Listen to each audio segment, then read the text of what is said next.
I think that's leadership. I think it's about how can you do things when people aren't looking that will set someone else up to succeed.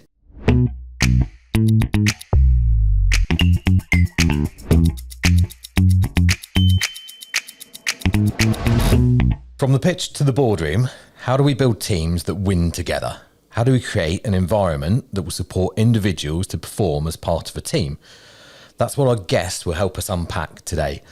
Welcome to Sound Leadership, the podcast for the silent superheroes of L&D, HR and leadership, the show that helps you build awareness and inspire personal responsibility through action. Today's guest is someone that I've known for most of my life and have seen his career go from strength to strength, resulting in him working with the RFU, England Rugby, for the last 10 years. Tom Mowbray is a coach developer with England Rugby and director of rugby at Huel Tring Rugby. He's worked with teams such as Saracens and London Irish and is now the England Women's Under-18s assistant coach. Having worked with Tom and seen him coach regularly, I recognise the transferable skills from the rugby pitch to the battleground of the workplace. We invited him in to Sound Leadership so we could share the frameworks he applies and the simple yet effective communication styles used in sport that we can take into our business with success. Stay with us until the end, where we will find out Tom's top 3 leadership soundbites. And a reminder that we have a new episode out every Tuesday on Spotify, Apple Podcast and all major platforms, or you can watch on YouTube. Please hit subscribe, leave a comment and share with friends, family and colleagues. Thanks for listening. Tom, Mobes, I can't call you Tom. No, mate. I've known you far too long, and when I was doing preparation for you coming in, I'd actually forgotten the amount of time that we'd spent together over the years, and where we'd grown up playing rugby together, and then we did a little bit of work together. That completely slipped my mind that we did a little bit of work together. So I can't call you Tom or Thomas. So no, please don't. I feel like I'm in trouble with the wife or something if you do. So yeah, Mobes would be great. We'll stick with that. Yeah. Look, great to have you on the show, and thank you for giving up your time to come in and speak to us. Well, first I want to say a massive thank you. It's a real honour to be asked to be on here. And as said previously, it feels a bit of imposter syndrome for myself, and I'm sure it's like a lot of people coming on here. But if there's one little thing that I can help support someone from this discussion today, that would be great. So yeah, thanks for having me on. Yeah, love that attitude. We talk about this often actually when with imposter syndrome and fear of public speaking, which is 70% of the UK have a fear of public speaking. If we go in with that attitude, if I can help 1% of the audience by 1%, then we're winning. We're doing a good job, and it just helps us sort of settle those nerves. And the other thing, because you mentioned imposter syndrome there, is that so many people we speak to have imposter syndrome, and we think, we look at people, we think they're cool, calm, collected, everything's under control, but we all get those little feelings, like hijacking of the mind. And actually our first episode that we released was on imposter syndrome, so it's well worth going back and having a listen to that. Mobes, talk to us about your current role, because you've got 3 different roles, so you're clearly a busy man. Yeah, obviously rugby through and through. So my full-time role is coach developer for England Rugby. It's my 10th year doing that. Also, England Women's Under-18s assistant coach. So I started November 2019, and then just going and moving into my 4th year as director of rugby of Huel Tring. So yeah, 3 different hats that I have to wear, but all 3 environments are really key for me to develop as a person, but also how that kind of leadership style can help support across all 3 different roles. So I feel very fortunate to be in those 3 really cool roles in rugby. There's not many people can say they live and breathe like what they want to do for a living. So yeah, I feel very fortunate. Yeah, followed your dreams in terms of rugby and sticking to. You're right. There's so many people that we talk about, like, go and do the job that you're really passionate about, but it's so hard to find that for a lot of people. So the privilege that comes with being able to do that as well. And I think there's probably a lot of people that look at you and a little bit envious, because there's so many people that would love to live and breathe their sport. What was your journey into the space you're currently in now? obviously went to school, then went to uni at it was Buckinghamshire Chilterns College then, but it's like Bucks Uni now.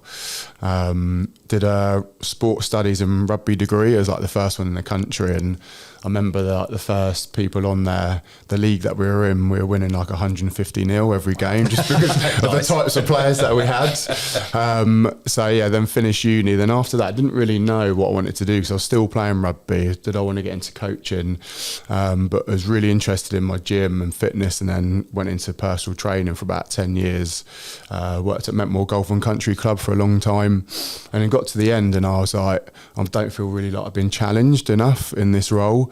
It's the same kind of middle-aged, like women, quite affluent area. So it was just like lose a bit of weight here and there. So I thought, right, what's my kind of next thing to inspire me? What have I got real passion about? And it was rugby. So did my level 2 back in, I think, 2010. And then from there, obviously I was looking towards the end of my playing career and decided to go into a bit of coaching. So after leaving there, I went into apply for the RFU as a community rugby coach when it was back in 2015, just after the World Cup. Got into that role, and then towards the end of my playing career, become head coach at Leighton Buzzard. Well, I was still playing coach as well. And then that, after 5 years, that came to an end, and the opportunity came back to work at Tring, more as a director of rugby, because we had a head coach who was a good friend of mine in the space, but because I was so busy with England 18s and then full-time coach developer, couldn't really do the programme 24/7. So this kind of role really suited, and it was around developing the whole kind of rugby side of Tring. And that's where we finished up to today, to be fair. So, and I love that journey because there's a couple of points. That point of 10 years of personal training that you talked about, just taking that responsibility to go, this isn't what I want to do, and it's really never too late to follow your dreams as well. To go, no, I've still got this passion for rugby. What can I do to get in there? Whether it's at more qualifications and things like that, it really is a message to everyone that if you've got a dream and you've got a want, keep on pushing, because it can happen at any point in your life. Yeah, 100%. And I think that's been the biggest learning. I'm still developing as a coach developer, as doing obviously my level 4 at the moment, which is in high performance. So I'm still like developing myself, and I think it's a good message for anyone. Just keep pushing yourself, because it's if you can support anyone in your world, then but you got to support yourself, I think, is number one. What was that like going to Leighton Buzzard? So to give a bit of context, Leighton Buzzard are a local rugby club to Tring. Slightly different levels within the league system, so we were never big rivals, but it is still a local club. So in rugby terms, that's still a rivalry. And then you're Tring through and through, born and bred. Yeah. Right? So you've gone through the minis system. So when we talk about minis, that's from when we started, would have been the under 6s, all the way through the juniors, through to Colts, which is the under 18s. Yeah. That's how long ago it was since I've been in there. I can't remember what age group it is. And then into the seniors. So what was that like, going to be a head coach at a rival rugby club? Yeah, so if I go back a little bit, so obviously when after Colts, then went into the first team at 17 at Tring. And then I actually, from after a few years, then got offered a semi-professional contract at a pretty rival club, Chinner, and one of the coaches actually there used to be the coach at Tring. And again, he was from Tring, big Tring well-known family.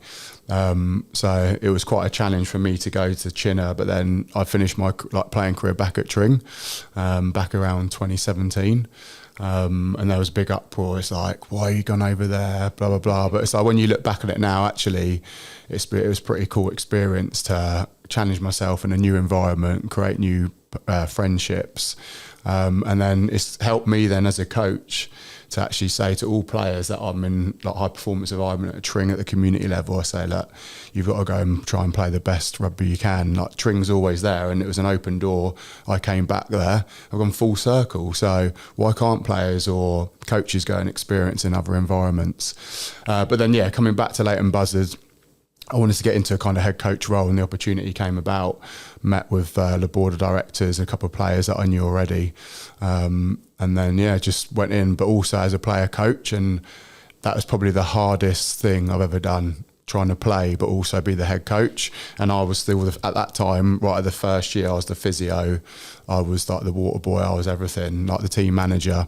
So it was a real challenge to try and play. And actually the playing hat only came on 1 minute before I ran out of the changing room, and probably wasn't the best player that I could be, because I was thinking around everything else around how to prepare my players effectively before actually myself as a player.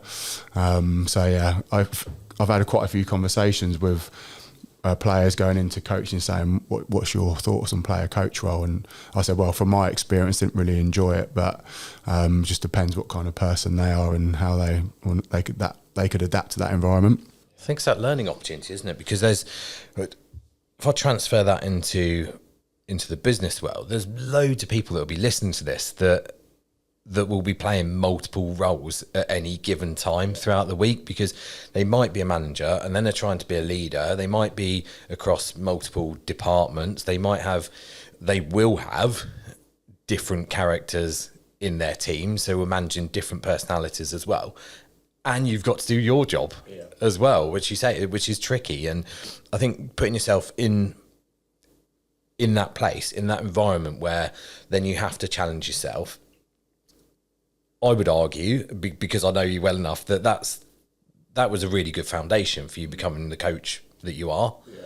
Oh no, 100%. I think took some real learnings around actually to be the best you can be as a head coach. Then you don't want to be thinking around those different roles of the player. I'm also the first aider if someone gets injured. So let's say, moving forward now as a director of rugby, now we're coming into the new season, I want to make sure we've got a medical team sorted, the coach got everything they need, the players got everything they need, because they just focus on their individual roles. And me as a director of the rugby is making sure they can just do that really well to the best of their ability. Pick up on preparation then. So we exchanged a couple of messages yesterday, and I think this is where we're really aligned in the way that we set ourselves up for something, for a rugby match, for coaching, for me going out delivering training, for being on a podcast. The preparation piece is vital, and clearly you put that right near the top of your... Yeah, 100%. I think if I go back, we just finished delivering our day twos for the England Rugby Coaching Award for all the community coaches, and they have to plan sessions before they turn up, and it's quite interesting. There's I've got a group of developers that work for me if I'm leading a course, and then make sure the first slide is right. Get your session plans out. You've got coaching skills, which they got a number score themselves out of 10, just to help facilitate that conversation as they arrive. And it's amazing when you see them either not prepared, like planning, and they've got to go out and deliver that 7-minute session in about an hour. So actually, how can you support them, but what's their kind of background? So then it's understanding that kind of person from day one, which was October, November, to day 2 in May and June, what kind of journey they're on themselves.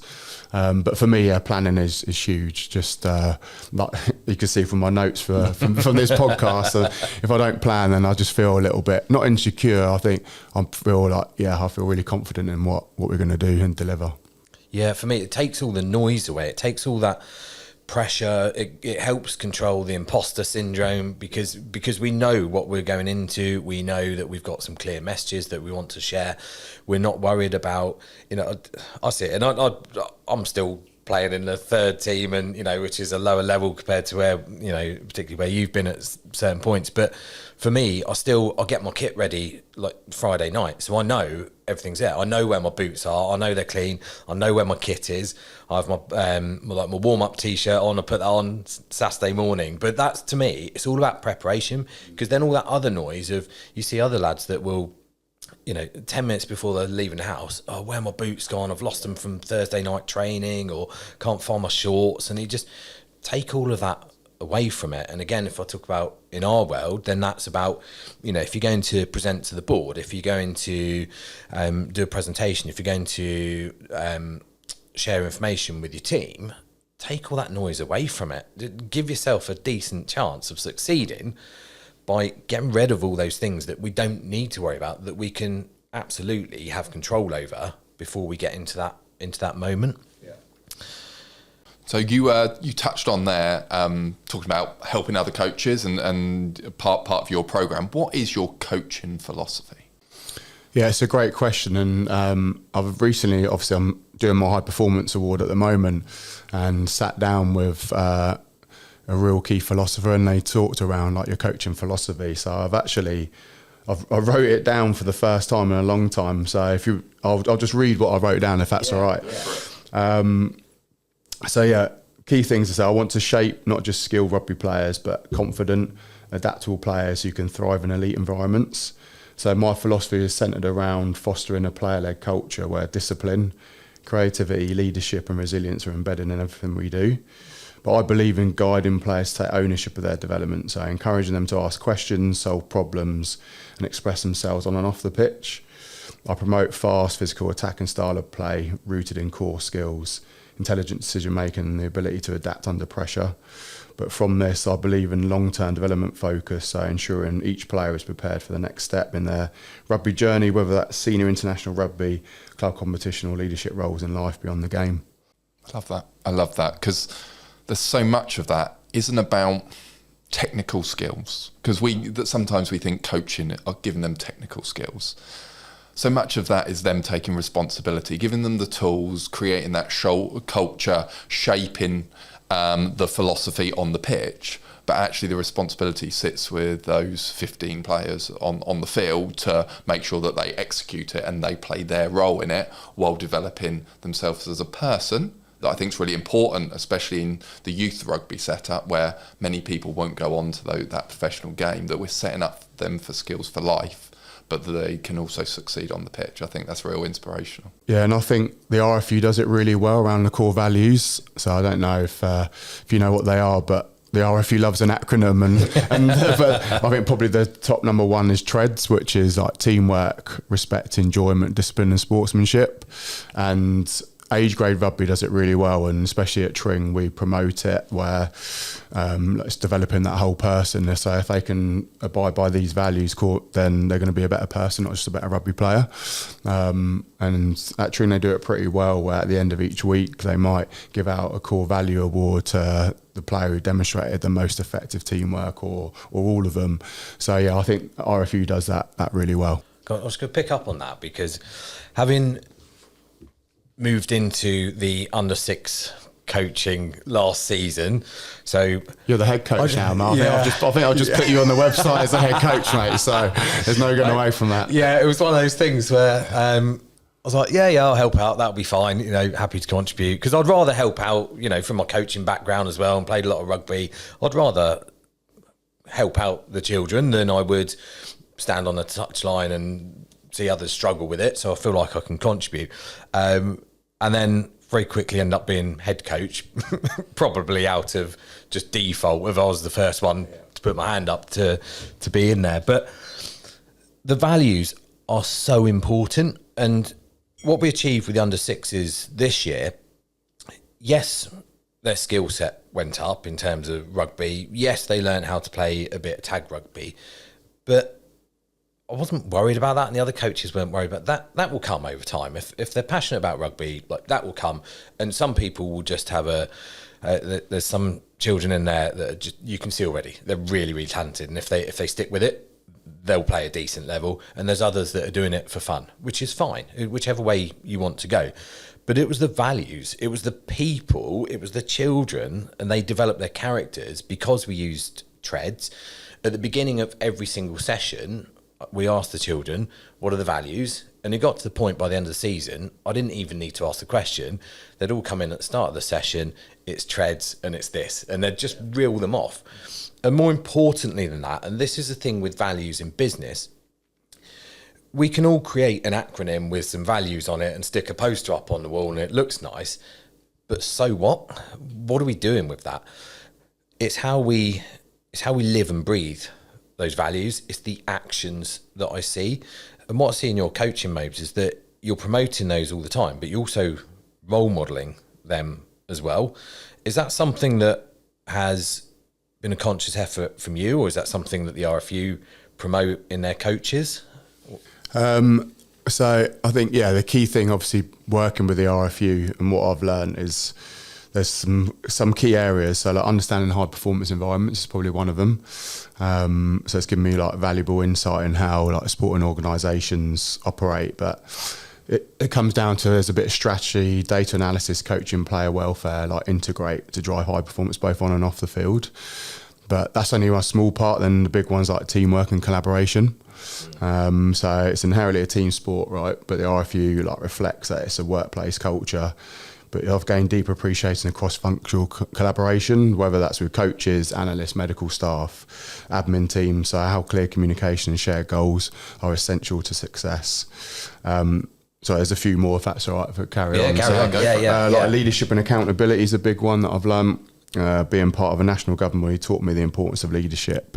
So whether that's through direct management or by setting an example in professionalism, initiative and resilience. But I've learnt to take ownership of my work to contribute to larger strategic aims, and then adaptability in dynamic environment. So no 2 days are the same.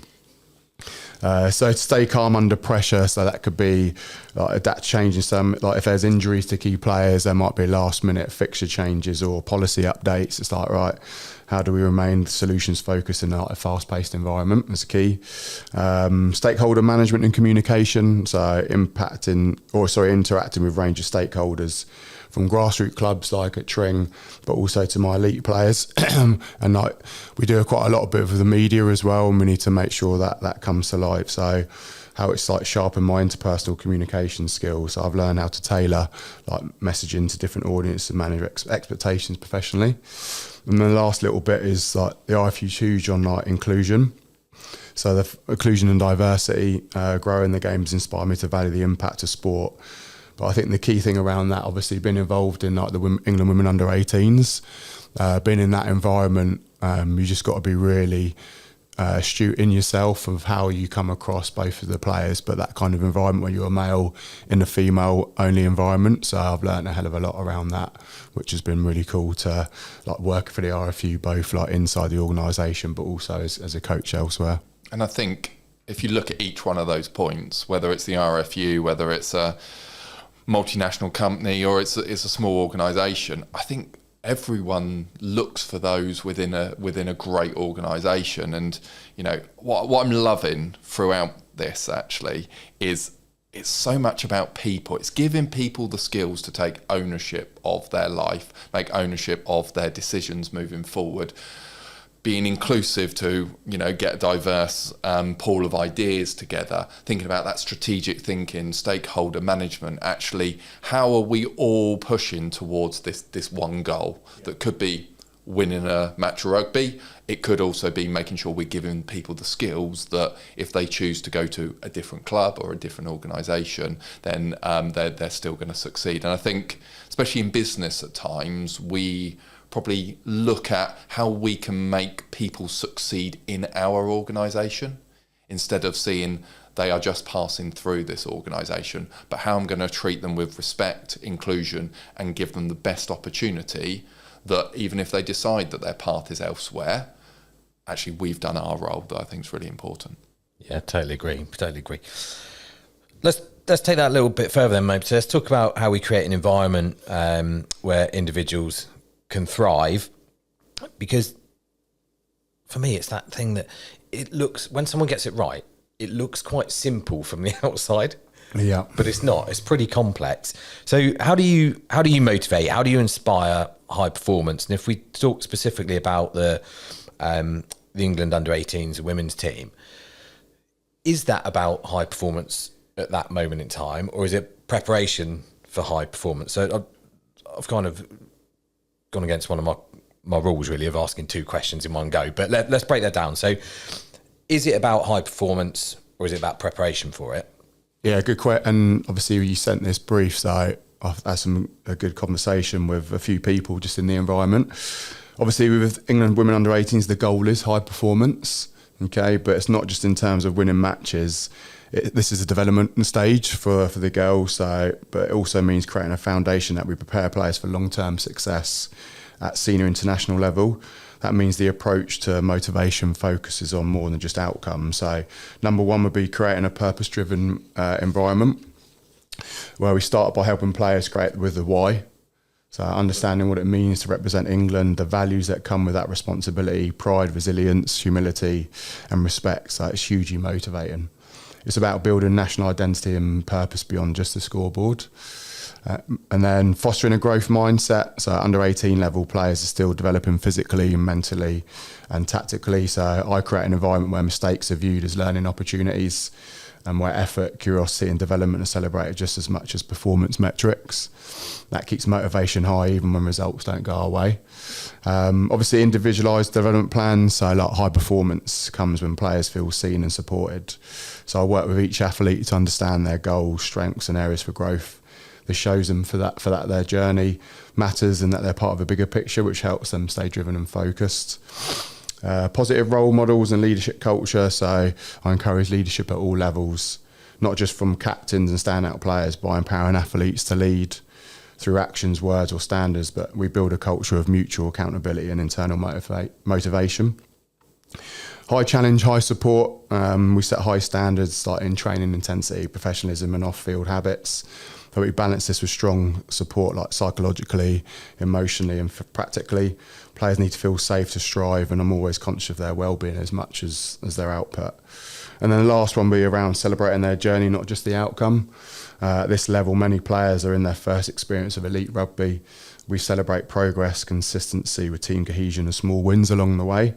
This keeps morale high and reinforces the behaviours that lead to long-term high performance. So probably a long version, but I think all those 6 key points really go back to creating the best environment possible for these players to thrive in. I think at the start of the pathway so our end goal is to create red roses. We're just at the start of that, and if we can do that by these 6 key points, then I think it will really help support them. I think as well it relates really well to our give-get principle, that focus on what's in your control. Actually, a game of rugby and the final result, to a certain extent, is a little bit outside of our control, because you could have another team with higher standard of players that playing at 100% that day, and actually that's the result that's expected. And we're not saying that we accept that and that we wouldn't be disappointed about losing that game, but actually what are the learns from it? What are the wins from it? What's the progression that we're making? Because actually that is within our control, and changing that mindset slightly. It's about how I can be that 1% better, 2% better every game, every day, that furthers people's development on and on. And how does it feel to work in that environment? It's a pretty cool place to be honest with you. So it's supportive, high performing and developmentally focused. Yeah. But it's built to challenge players, but also to nurture them. Recognising that it's a key transitional phase in their journey towards senior rugby. So player-centred and development-driven. So everything's focused in helping players grow. Not just as athletes, but as people. The environment is designed to stretch them technically, tactically, physically and mentally, which also providing support they need to feel safe and confident in the risks they make mistakes. High standards, high care is really important. Clear expectations, professionalism, discipline and commitment, whether it's on the pitch, in recovery or how players carry themselves, but it's equally underpinned by strong relationships and care from staff. Players know that they're supported, not just evaluated. Inclusive, empowering culture. So the camp environment promotes inclusion, belonging and voice. Players are encouraged to take ownership of their learning, contribute to team culture and express themselves authentically. Diversity of thought and background is welcome, and it helps build trust and connection in our environment. Education as well as execution. So sessions aren't just about doing, they're about understanding. We take the time to educate players about the why we do things, from tactical frameworks to nutrition, recovery, mindset and leadership. This builds autonomy and prepares them for the next level. And then lastly, like the fun and enjoyment are not forgotten, right? While the standards are high, we set the sense of joy and camaraderie. It's important the players enjoy the experience of being in camp to build positive memories, lasting friendships and genuine love for the game at elite level. And I think that's probably the biggest thing for us to try and create for them. I think many organisations could learn from that point that life's about being fun at times, and we spend a lot of our time at work, and sometimes it should be fun. Absolutely, yeah, it should. Enjoy what you're doing. I'm very genuine with this. Those 6 points that you mentioned, we could do a whole podcast just on those 6 points. What's becoming very clear to me is how much thought there is behind and how much intention there is behind the process, behind the coaching, behind, and this is what you said right at the beginning, being player led. And that's been a big shift. And I didn't play to a high standard in rugby, but there's been a massive shift, and we've seen it in coaching and in leadership and business, where it's not about being told what to do. It's not about dictating to someone. It's about the player. It's about the employee having autonomy and freedom within certain boundaries. And the way I'd look at that, let's use the analogy of a rugby pitch, is that when we're on the pitch, you've got structure, but you've got freedom in terms of what you do and what you contribute. And you've got the lines around the pitch, which are your boundaries that you play within, which are in business terms, your processes, your policies, your procedures. So it's about giving that autonomy and the players working it out on the pitch, because the coach can only do so much from the sideline. It comes back to the preparation piece as well. It's about preparing your players the best you can, so that when they go into battle, they've got all the skills, they've got all the toolkit to be able to deal with those high pressure situations. Same in business, when, we spoke earlier on about a fear of public speaking, or about taking on a new challenge or something like that. Let's set people up to succeed rather than just chuck them in at the deep end and watch them fail. A couple of other points I just want to pick up on there. You mentioned the first bit was about find your why, which is so important.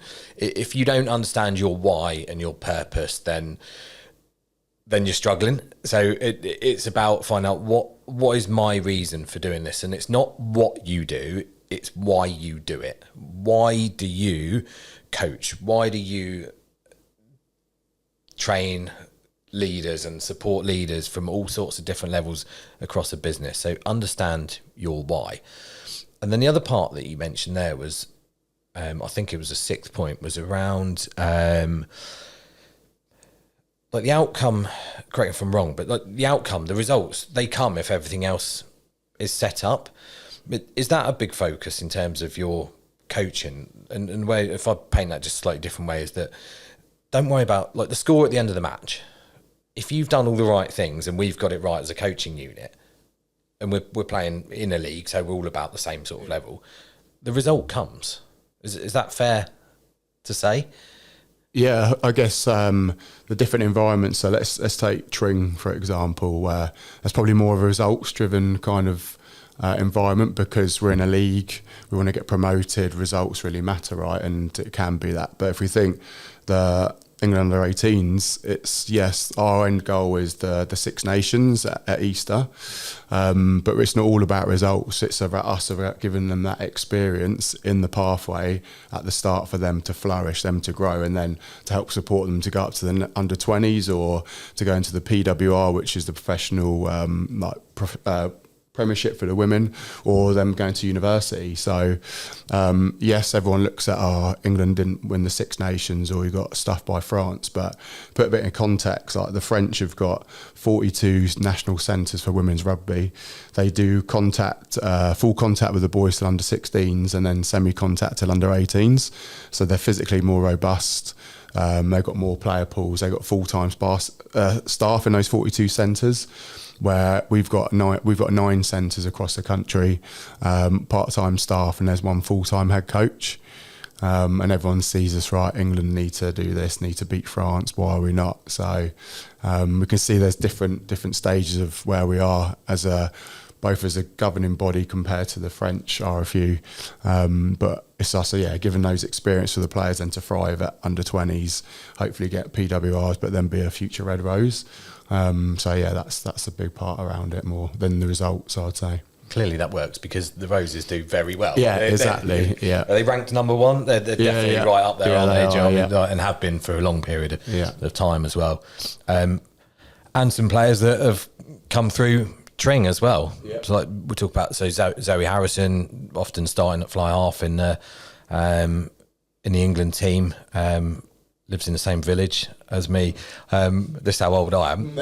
You may have done. I played rugby with her dad and her two brothers as well. So that pathway clearly works of going into that high performance. Can we just touch on, I guess, we're in quite an intense business with rugby and everything, and we're dealing with people at a younger age that are looking and have aspirations to go to that top level.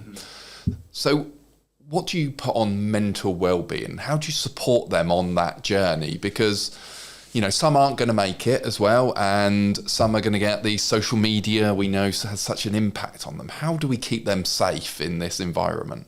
Yeah, it's a great question. So I think emotional, intelligent, mental well-being are absolutely central, especially to the England women's under-18 environment. Not just the nice haves, but as critical foundations for like long-term performance, leadership and resilience. So performance depends on the person. So we recognise that how a player thinks, feels and relates to others directly impacts how they perform. I'll come on to what happened in the Six Nations in a little bit, which had a big impact on the whole environment.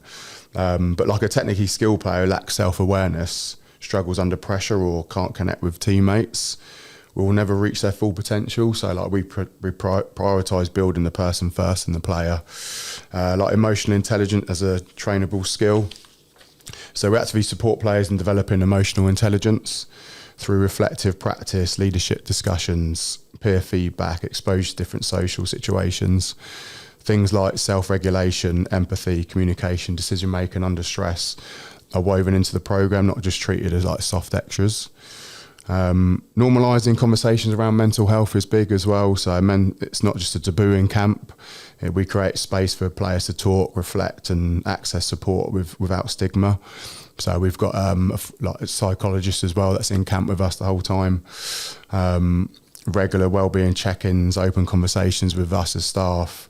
The message is clear: it's okay not to be okay, and help is always available. But it's developing resilient young women, not just athletes, right? So they're going through intense personal and athletic transitions, exams, identity, relationships and elite sport demands. So we put emphasis on self-care, balance and developing coping tools that will serve them not just in rugby but in life.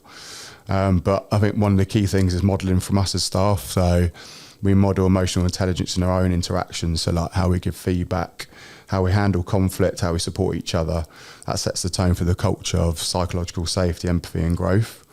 And just coming back to this thing around mental well-being. So in camp, it was probably in the middle of the camp after match day 2, I think it was, we found out that there was a relationship going on in the group, and they just split up like in camp. One of them brought their girlfriend to match day 2, and it just put up a massive uproar in camp. And I came in about a week into it, and the head coach, I've never seen him like, he was almost in tears, like how much of emotional strain. Because when you're in camp at Six Nations, you're there for 2 weeks. It's at Wellington College, you're all together in this one dormitory. Yes, you're separated from the players, obviously, but you're there all the time. And then something as simple as, well, I say as simple, as little as that kind of relationship breakdown, then it separated the group, which then had a massive impact on the pitch. But then again, like the emotional intelligence and well-being from that had a huge impact, not just on the players but also on staff. And it's like, actually for me coming in from outside to in to try and help support that was huge, and take him out of the situation and then try and support him a little bit differently. But yeah, it was I guess in some male environments you're probably not going to get that as much. You might do, but yeah, it had a huge impact on just the whole environment around that. Yeah, and I think there's so many components in that around the emotional intelligence model that we use. Daniel Goldman, really recommend the book, of that self-awareness of how I'm feeling. I then regulate my actions, because actually I can accept how I'm feeling, but how am I going to regulate those actions? But so much of that sits in that empathetic bucket. That empathy for people. I'm seeking to understand before being understood. These young women who are going through so much, and they're putting probably lots of pressure on themselves and maybe have pressures from outside. How can we support them? How can we see their life through their eyes instead of putting them just through a process.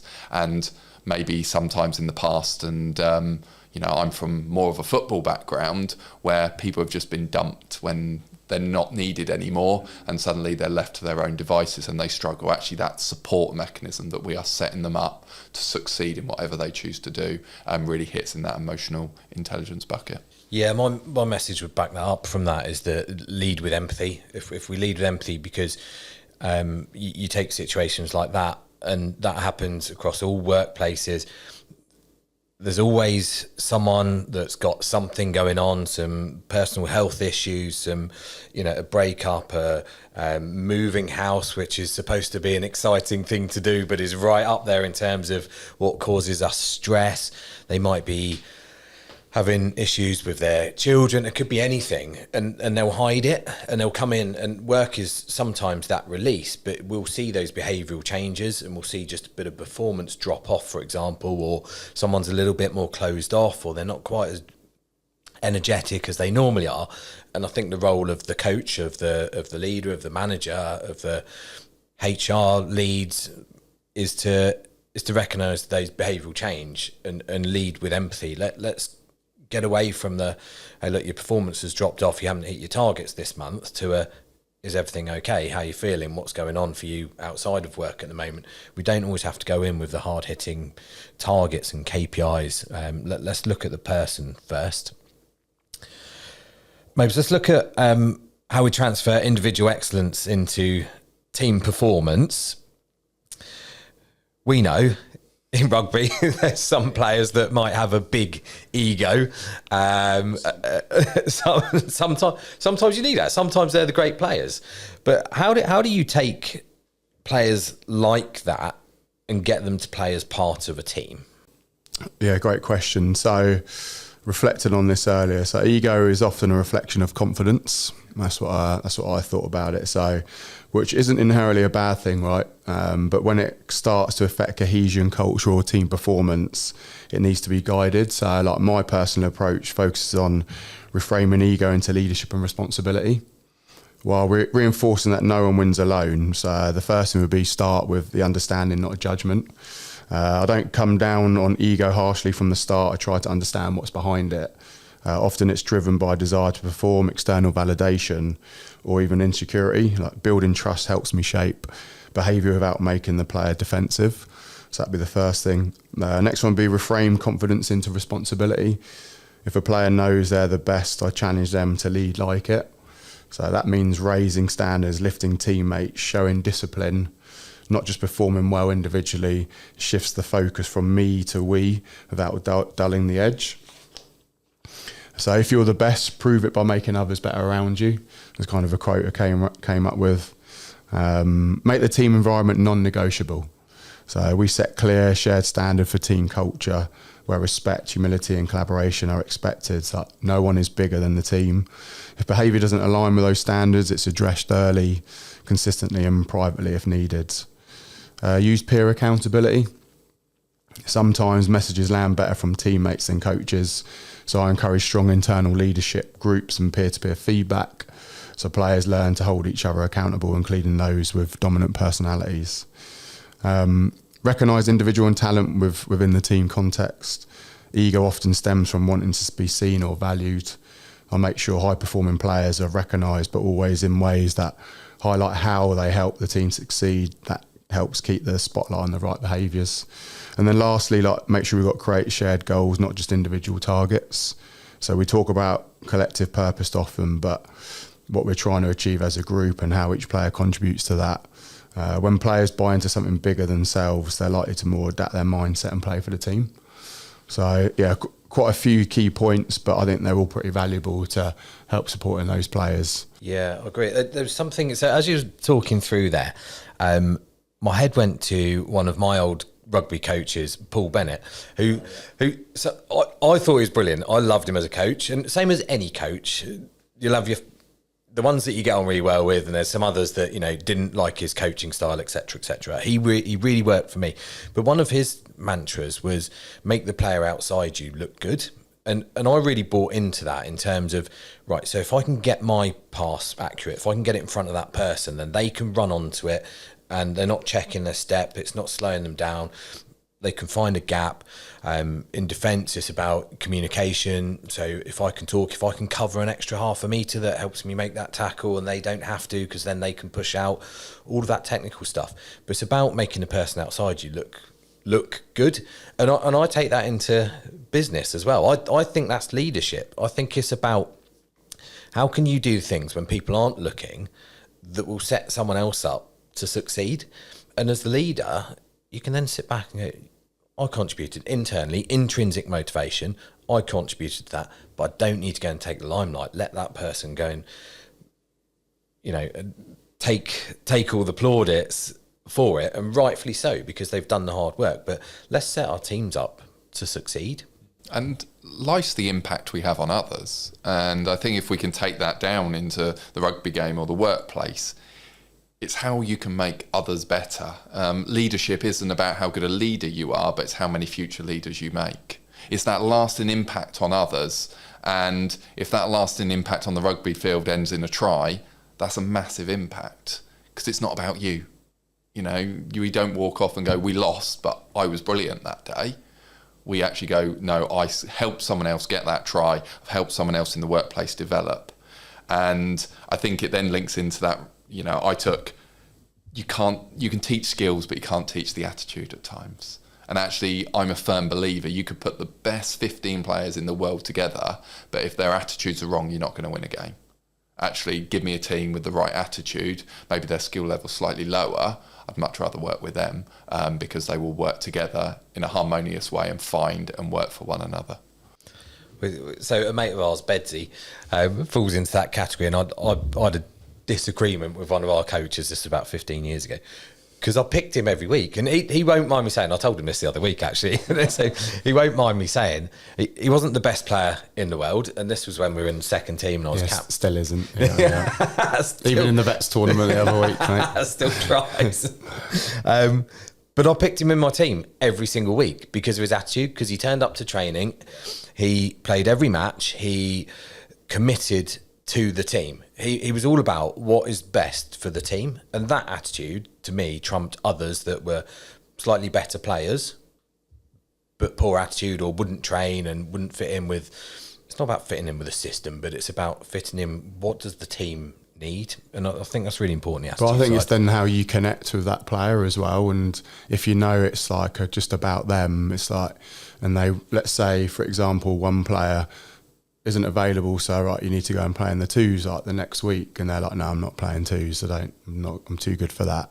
Then the kind of impact that has on like the coaching group or like the other players, they're not knowing, well, he's available, why is he not coming down? And that whole team culture then has a big impact around that one player.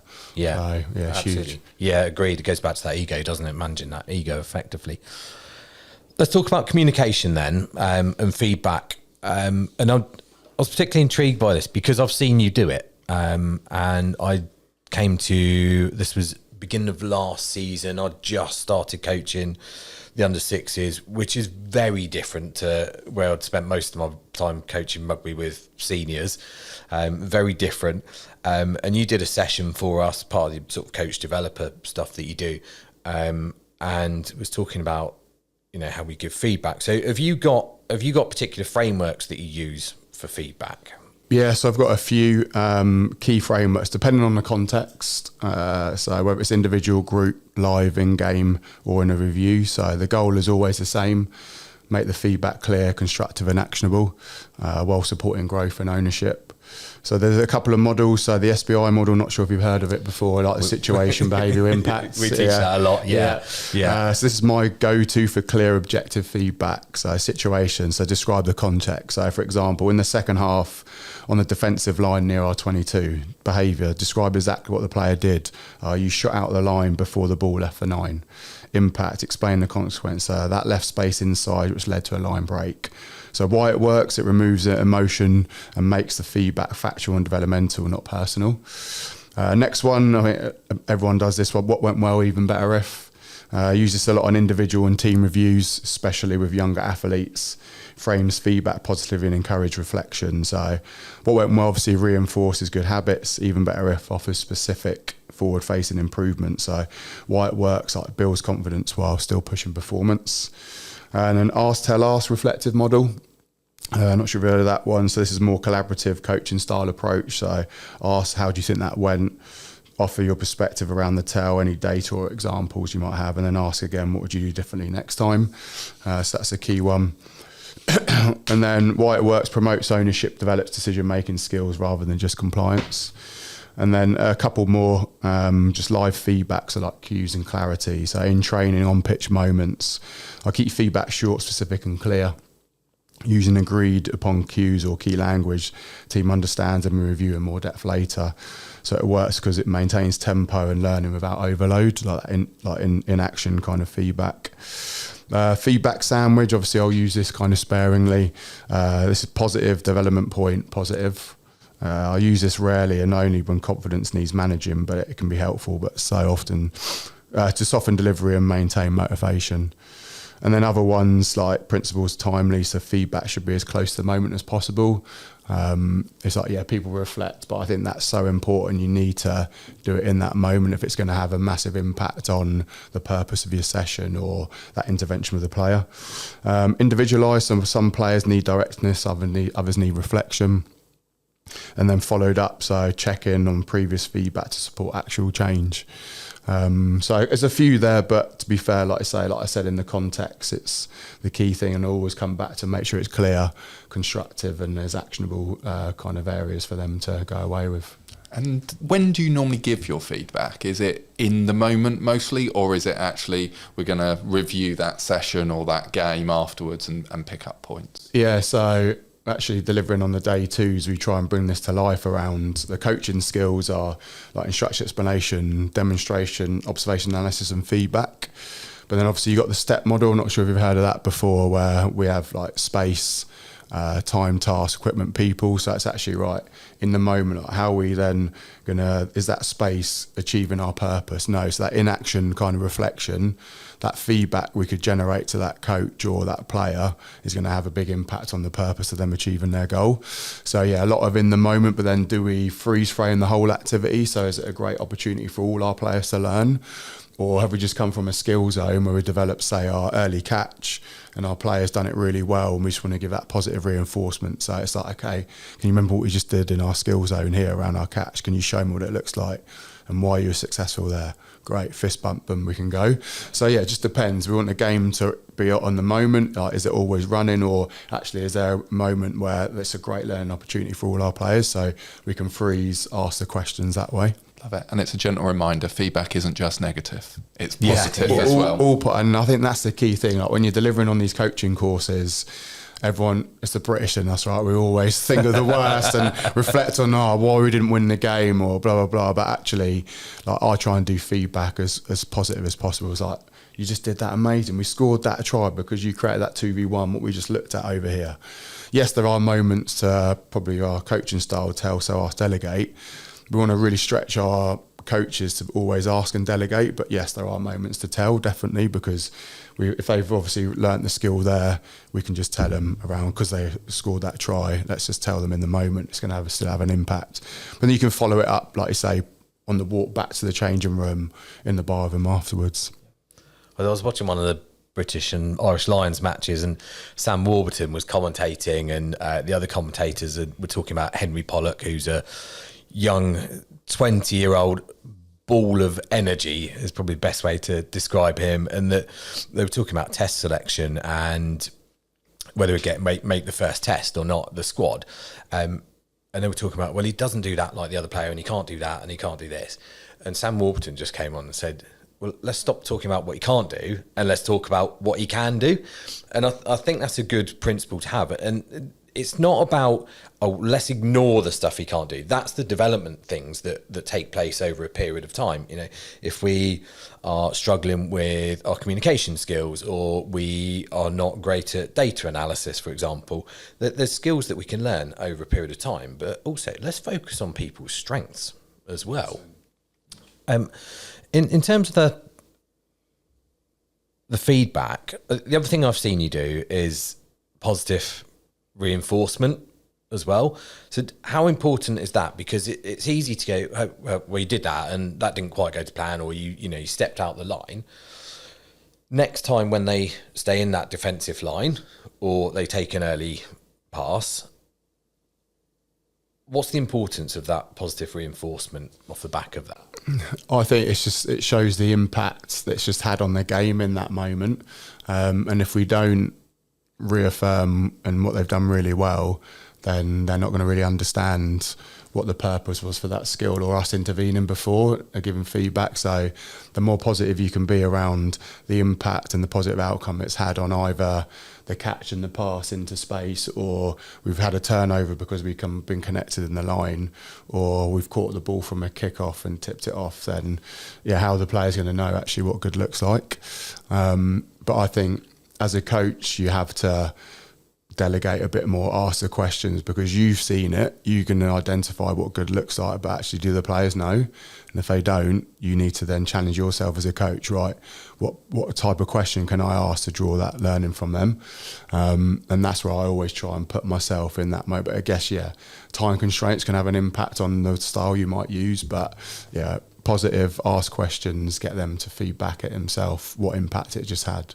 And it does challenge as well. And I've been in some of your coaching clinics, and you've asked me questions, and and you have to, especially as a reflective learner, I need a moment to pause and think about it, but it challenges you. And that to me is the only way towards growth. If you keep asking me, I don't know, if it took my skill sets on a rugby pitch in terms of good passer, good catcher, if you keep challenging me on that, that's easy for me. But if you ask me about tackle technique, then that's more of a challenge. I have to think about that more, but there's more learning that comes out of that. So, as coaches, as leaders, as managers, let's not be afraid to challenge people, because we're doing it to extract the information to get development off the back of it. And a question to both of you coming through your lives working in rugby. How's that adapted over time? Because obviously management philosophies have changed. It was very much a tell, I'm the boss, you will do as I say. How has that changed over the time when you started and compared to now, and the clear philosophy from the RFU and yourself, Tom? I think, like I say, that old school approach was tell only, wasn't it? But leadership is more collaborative, player-centred approach is both noticeable and necessary.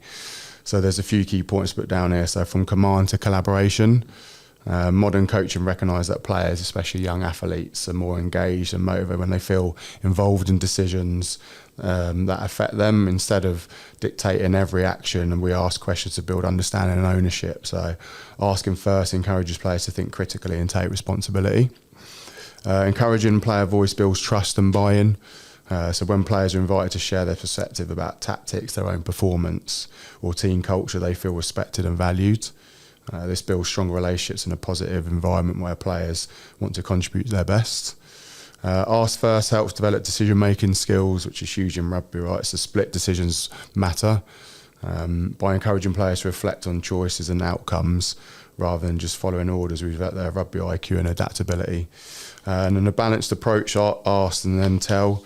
It's not about abandoning instruction, but about blending it.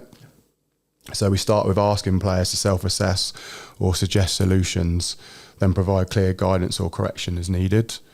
This fosters dialogue rather than one-way communication. And then a cultural shift reflected in leadership development. So this approach mirrors broader leadership trends that favour emotional intelligence, empathy and empowerment over control. It's especially important at the under 18 level, where players are transitioning to autonomous adults. And there's some practical examples. So instead of you need to improve your positioning, we ask, how did you feel about your position in that phase? What might you adjust next time? Then obviously follow with the tailored feedback from there. I was just thinking as you're talking there, Mopes, I had a conversation with our current club captain, OG. This was about 5 years ago. I don't know why we're playing in the same team, so I don't know how that happened, because I'm a lot older than he is.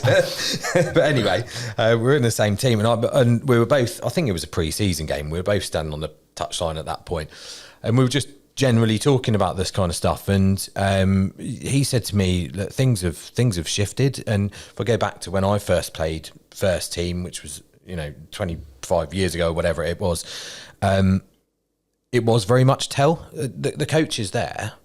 And I think I then spent a lot of time in the second team. I didn't get any feedback, not one piece of feedback from the first team coach at that time that would have helped me develop to push for a spot in the first team again. I didn't get any of that. I just got told you're in the twos, and that was it. So that feedback is vital. The other thing I add to that, and we're going to talk in a second about a one club culture. When you change your behaviours, when you implement a new change or a new system, stick with it. And what I mean by this is there was a moment where you first came in, and I remember having a whole club meeting, and all the senior players and the Colts were in the clubhouse, and you're asking questions of people, and just tumbleweed, just dead silence, because it was a shift from what had been previously.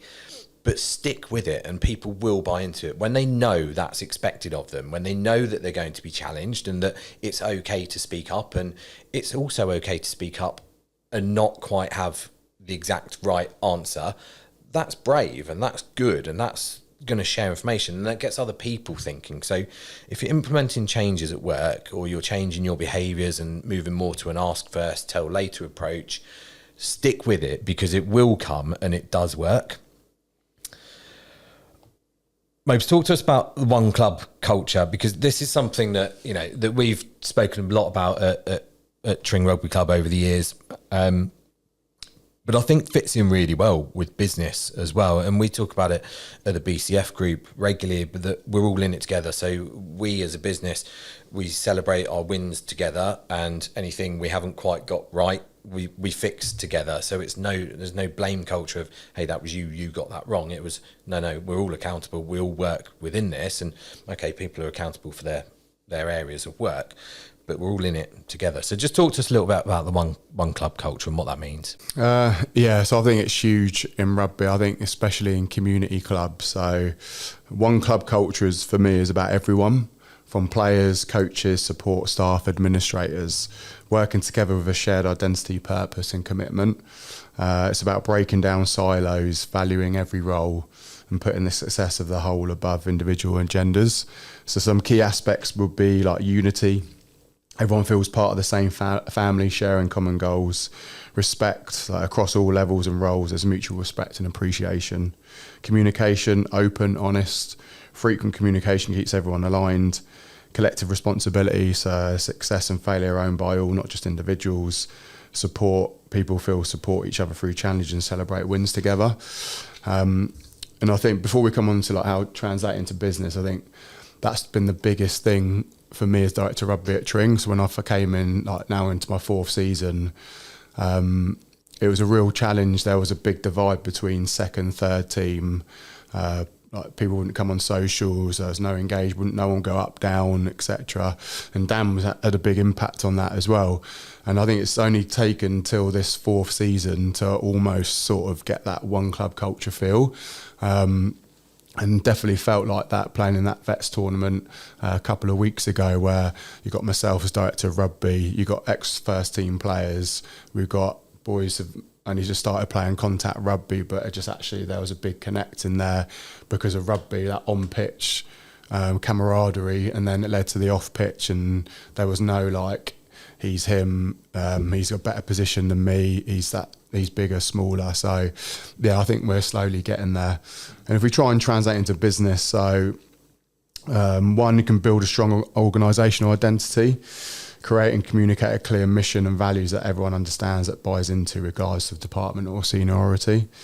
Break down those silos, so like encourage like cross-functional collaboration, ensure all teams see their contributions as part of the bigger picture, not isolated efforts. Foster mutual respect and trust, promote a culture where every role and individual is valued, encourage empathy and understanding across functions. Emphasise shared goals and accountability, so create collective targets, encourage teams to hold each other accountable, reinforce that success in group effort. Encourage open communications and maintain transparent and frequent communication channels so everyone feels informed, heard and connected. Support and celebrate each other, recognise achievements at all levels, ensure support systems are in place for challenges, being loyalty and morale. So I guess in summary, just like in rugby, business thrives when people see themselves as part of one united working towards a common goals.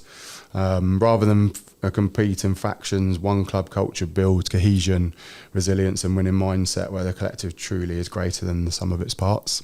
Yeah, I mean, we heard something very similar from Ben Hawkins around Williams, and that everyone is to drive towards that mission at the end of the day. And I think we talk about systematic leadership. So how does all components connect together, and how we all play in our part to achieve our goals? Do you want to do the NASA story, or shall I do it?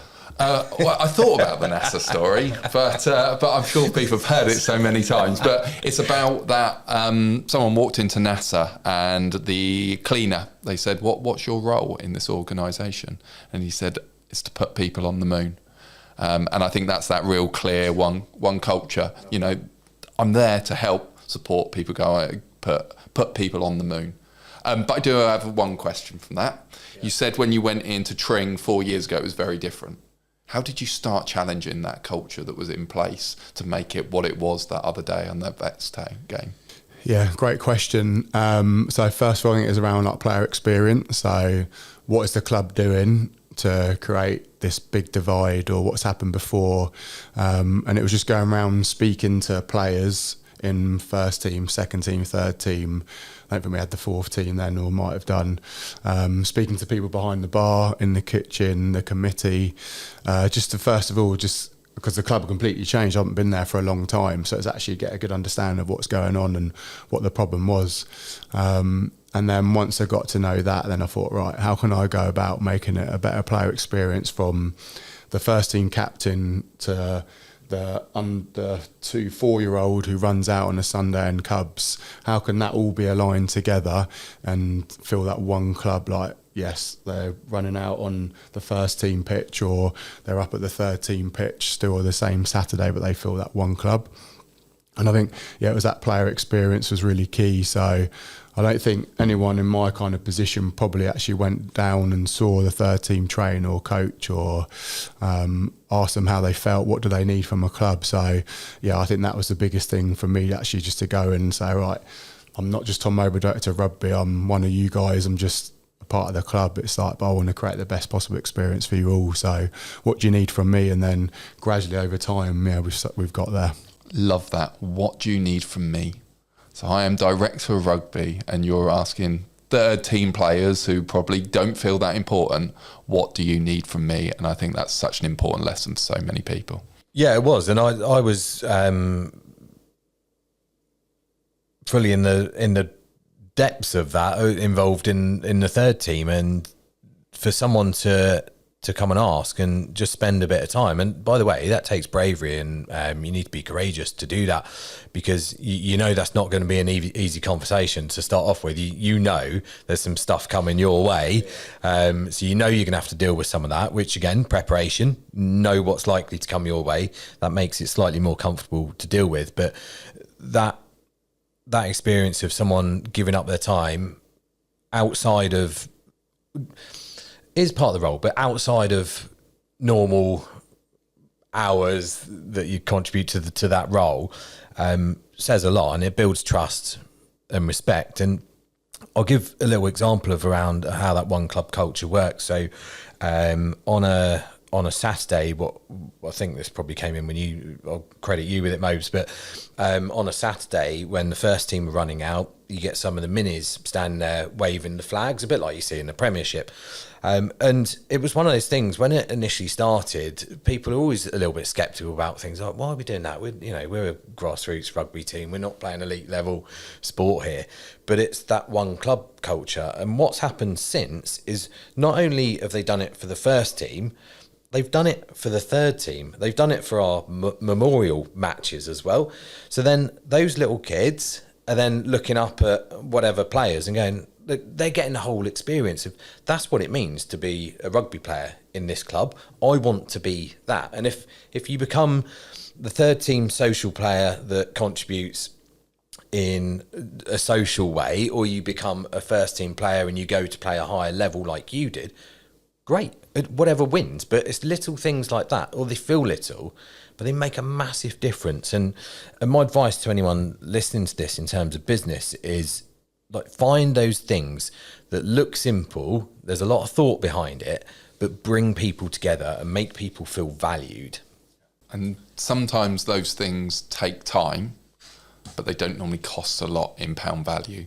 So sometimes you have to give up your time, you have to show a little bit of vulnerability, and you have to ask those great questions. But that human-to-human connection can have such a massive impact. I think the word you said there, be vulnerable. I mean, that's been the biggest thing. I want to be vulnerable in the third team environment now. We've got, well, they're called the Rangers now, so they've got their own identity, which that everyone's come up with. But we've grown like a fourth team because we had a touch team come to the club, and we've grown this occasional teams who are transitioning to contact rugby. So for a little town like Tring to have like 4 senior opportunities like, of all levels is pretty cool. And like I say, I've still got a lot of things I want to do, and we've still got a long way to go, but we're definitely heading in the right direction, and I'm really excited of like where we're going to go next, really. Absolutely. Mabes, let's finish off with your leadership sound bites. So what are your top 3 takeaways? So I had to long hard think about this. I think it's probably discussed it quite a bit, but number 1 for me would be leadership is about inspiring others to believe in what's possible, not just telling them what to do. Number 2, great leaders don't create followers, they create more leaders. And then lastly, true leadership is measured not by authority, but by the trust and respect you earn. Absolutely love it. Brilliant. I've picked up so much from it. I'm fascinated anyway by what we can learn from sport and bring that into business, and vice versa.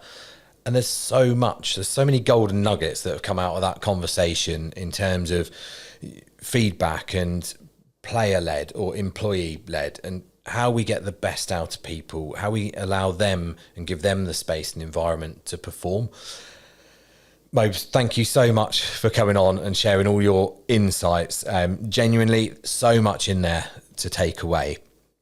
Thank you guys for listening as well.